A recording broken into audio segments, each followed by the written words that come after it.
Back in the 1950s, a psychologist named B.F. Skinner ran an experiment on reward and behavior. He noticed something strange. Animals rewarded unpredictably kept pressing the lever far more than animals rewarded every single time. That same pattern is the engine behind slot machines. It's part of why a casino can feel more addictive than a vending machine, even though the vending machine always pays out. Now think about a person who's warm one week and distant the next. Your brain doesn't treat that inconsistency the way it treats a steady, predictable person. It starts responding to them more like a slot machine than a partner. Some research on dopamine, including studies on what scientists call prediction error, points to something surprising. Dopamine doesn't spike highest when a reward shows up. It spikes highest when the reward is uncertain. So that anxious flutter while you're waiting for a text back, it may not mean the connection runs deep. It may just mean your dopamine system is firing because you don't know what's coming next. A steady, consistent partner usually doesn't create that same spike, which is part of why calm, healthy love can feel oddly boring to a mind that got used to chaos. Once you see this clearly, it can change how you understand the chase. You may not be chasing the person at all.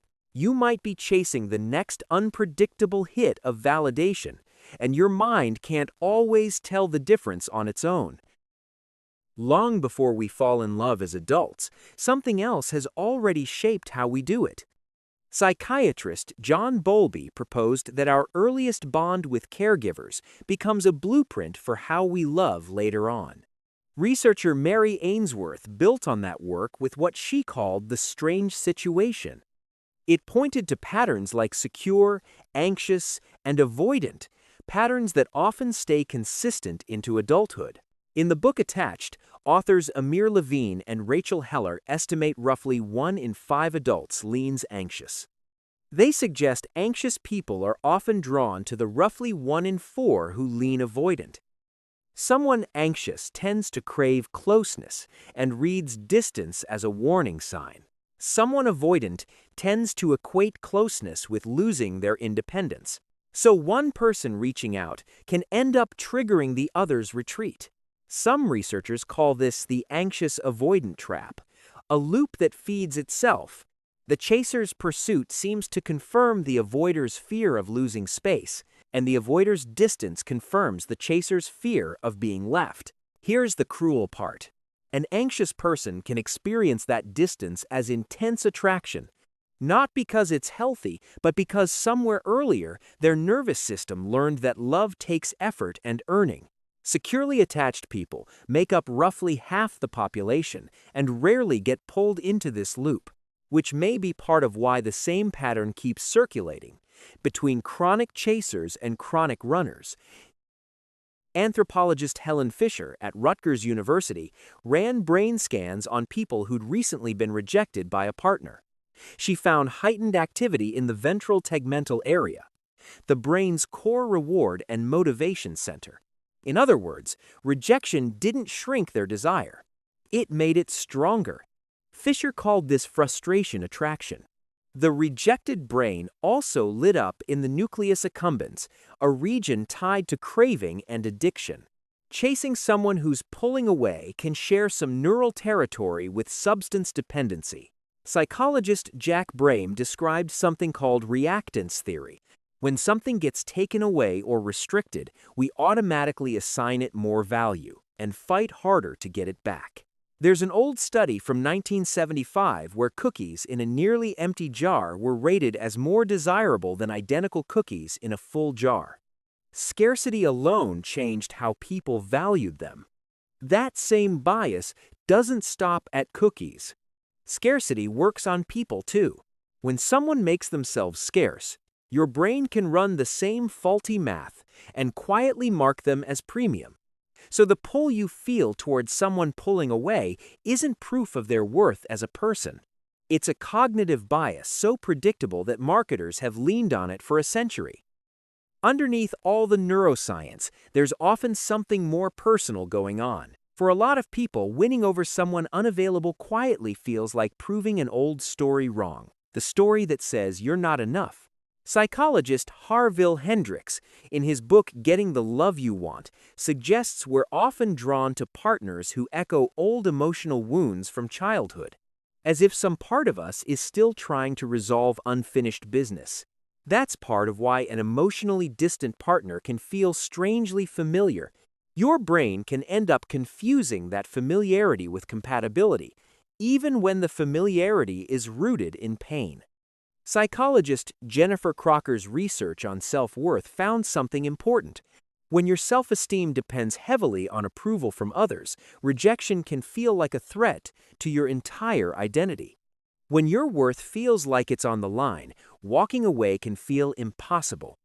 Leaving might feel like accepting a verdict that you weren't enough. So you chase, hoping to overturn the ruling. There's also something called the sunk cost fallacy at work.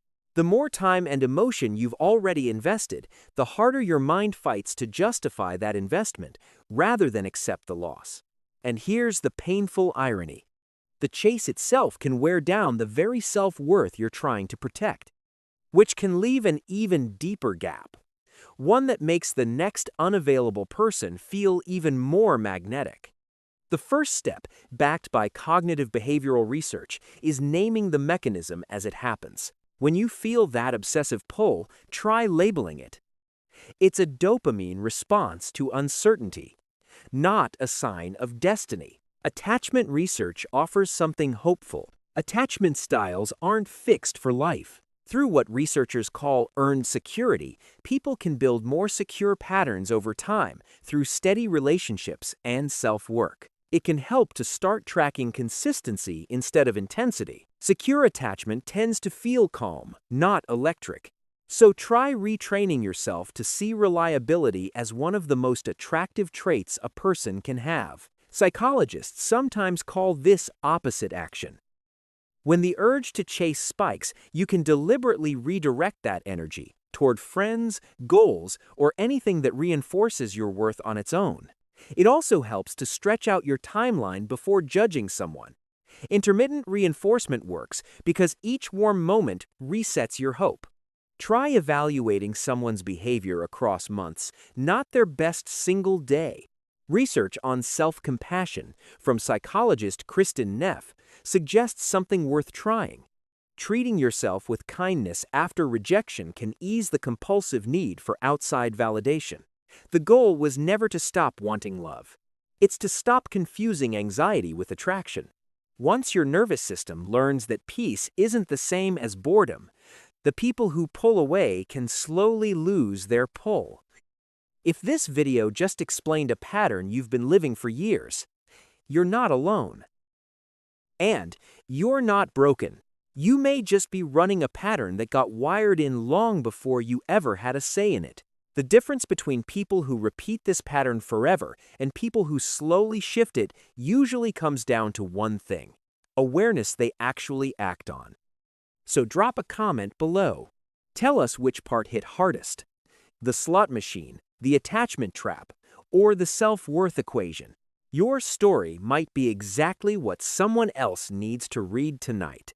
And if you want more videos that turn real psychology and research into tools you can actually use, hit subscribe. Next week, we're looking at why avoidant partners often circle back right when you finally start to move on. Share this with someone who keeps chasing a person who won't stay. And if this helped you see something a little more clearly, give it a like. Understanding is a good place to start.